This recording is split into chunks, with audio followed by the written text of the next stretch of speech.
My name is Farah Jimenez, and I grew up in the United States, and my parents immigrated from Cuba. Cuba was a democracy. I think that's what's hard for people to understand, is that Cuba was not a democratic socialist country. It was a democracy. People elected people into office, and how quickly things can change when people want to embrace someone who tells them good things, but can't deliver and won't deliver on those promises once they seize power.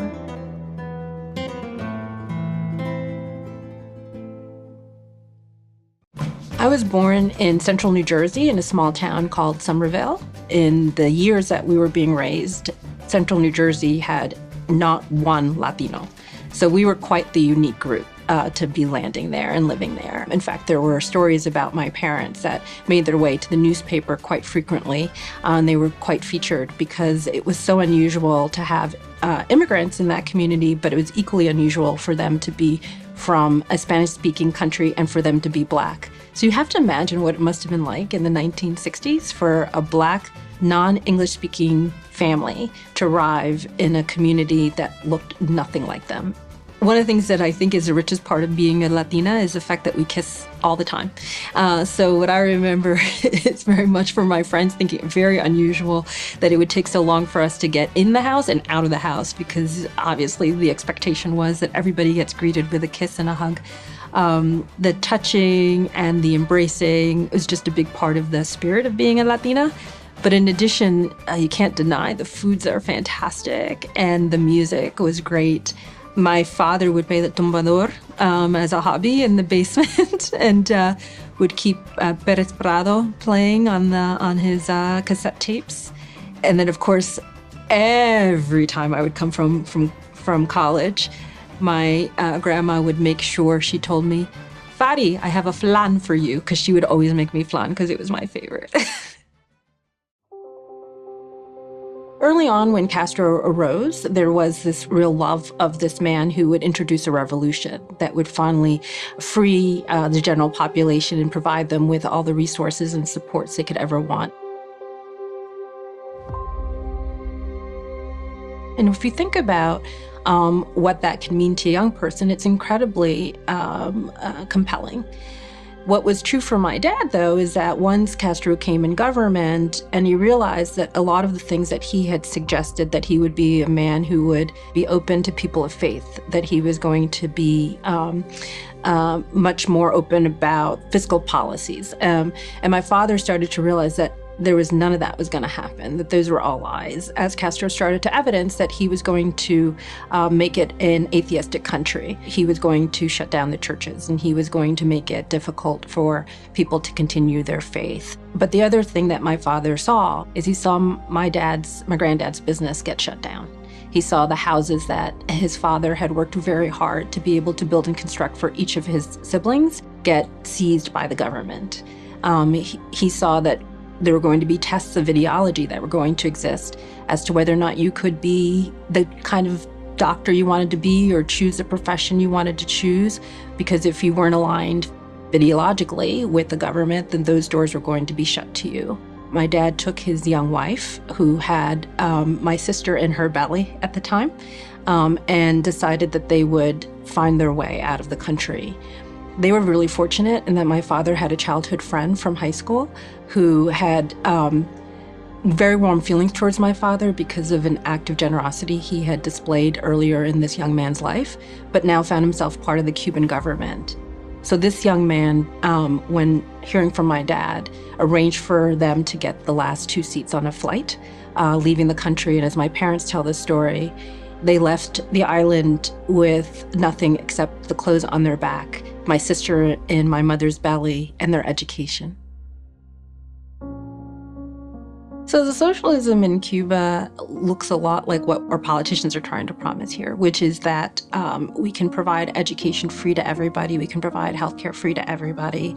And as I often would say to my friends who really believe in that, is you have to understand Cuba was a democracy where there was definitely socioeconomic strata and differences, But everybody had the opportunity and the to look for ways that they could ascend. Said once communism or socialism took hold in Cuba, all it did is it made sure that everybody was equally poor.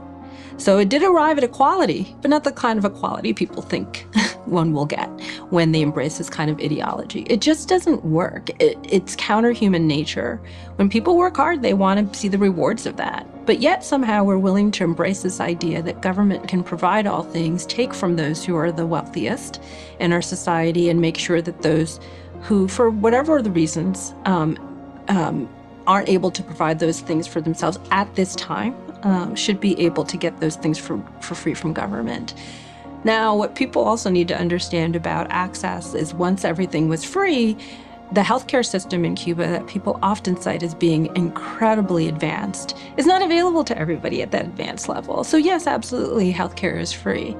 But as my family members who are in Cuba would tell you, who work in hospitals and in healthcare, is that their ability to access medicine wasn't the same. That often family members would turn to their Western family members to have them send the kinds of pills and medicine that they need because it's not available. So everybody's able to access it, but not at the same quality standard. It's just not, it seems like it's just a basic understanding of economics, but somehow we're willing to be seduced by these ideas because they feel good, but they're not. There's no place in the world, Cuba being an example of that, where it has ever worked as the ideology would suggest. I think people should be careful about voting for that which they are fleeing. And I don't mean that just internationally, not just leaving Cuba and coming to the United States. I mean leaving one state where you are rejecting the life that you currently have, moving to another that seems to be providing you with a quality education, lower tax costs, and better quality of life. And then you continue to vote in the way that you voted from the state you just fled. It breaks my heart because there are values inherent in political parties and political systems. You have to pay attention to what those are and decide, is the place I'm leaving one I'm leaving because of the system, and the place I'm going, one I'm going to because they got it right? Embrace the place I got it right and vote the way that they vote. I think my mom is an incredibly powerful figure in that she was an obstetrician gynecologist. She was the first woman to own a medical practice in New Jersey, and she's Black and Latina, if you think about that for a second. So it was very unusual at the time for a woman to be a doctor, but on top of it, for it to be a Black woman, a Latina woman, it was incredibly unusual.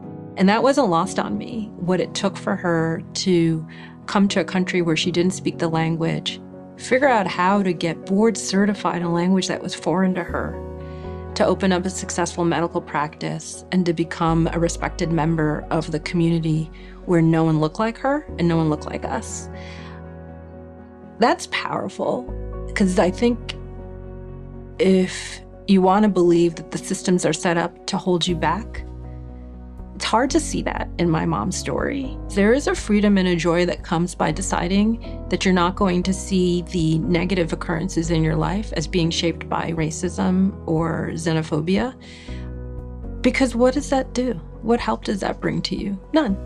I don't think it's healthy to create environments where we force young people to question so much of what's happening in their lives as if other people have that much power over them. I think one of the most fun parts of growing up a Black Latina is how often people assume you're just Black. And so they just assume that you're have a certain worldview and a certain set of politics. They start with the assumption that she's Black, she must be a Democrat, and she must be a Democrat. She's working in social justice issues. Absolutely, there's got to be no other way. So often I just tell people I'm a nonprofit executive director, because I've run different nonprofits over 20 years. And they'll ask me questions about what I think is the best way to help people out of poverty, and I respond. I'd said there are a couple of things. One is that you make sure that they have a quality education. 2 is that they don't have a child out of wedlock. And 3 is that they don't get married until they're in their 20s. And they looked at me like I had completely lost my mind. And I said, well, there are a set of values and behaviors that evidence and research shows lead you to more success or to less success. And when I say success, I don't mean that you're going to be in the 1%, but that you'll have a life of financial sustainability and family sustaining wages. And this is what we have seen working in homelessness, that most of our families are led by single moms who have multiple children and who don't have a completed education. This sets up the challenges for them. It's not a system, it's a series of choices, whether they made them with intention or not, that made their lives much more difficult. So the hope is to help people avoid those choices early on so that their path forward is easier. What I think is interesting is during my tenure on the school board in Philadelphia, there would be times I would note who are the students who are coming and being presented as Students of the Month. When we would celebrate our salutatorians and our valedictorians, what was the composition of those students? And I remember one time turning to the superintendent and saying, is it just me, or disproportionately are the students that we recognize for excellence immigrants? And he said, no, it's not you. That's exactly what's happening. And what I took from that is that when you're a young person whose parents have told you how much they sacrificed to come to the United States to provide a way for you, you recognize that it doesn't matter whether or not someone says your school is terrible or someone says your school is great, that you can get an education and that it's up to you to go get that education. And so I'm a fan of the idea that all kids should have access to an optimal education, and whatever it takes for us to provide that should be something we embrace. So whether it means that we fund them through vouchers, whether it means that we provide them with access to charter schools that are better performing so there's some competition in their neighborhoods, all those are great solutions. We should be more interested in the result that we can provide to those students than the whether or not that input is one that feels politically correct. I guess I'm a big believer that ultimately we have within ourselves the power to make the difference we want in our own lives. That the most that we should be seeking from our government is the occasional support when we have moments where we need other people to help us, but it shouldn't be our sustenance. It shouldn't be the thing that keeps us alive. I think it's an amazing place. It's a place where no matter the conditions upon which you arrive, you can make your way. It's a country that is organized around an immigrant story and embraces people who are willing to work hard. And it doesn't matter what form that work takes, there's nobility in all of it. But what does matter is that it's something you get to create. It's within your power to shape it, that it's yours. Thank you so much for watching. I really appreciated the opportunity to share my story.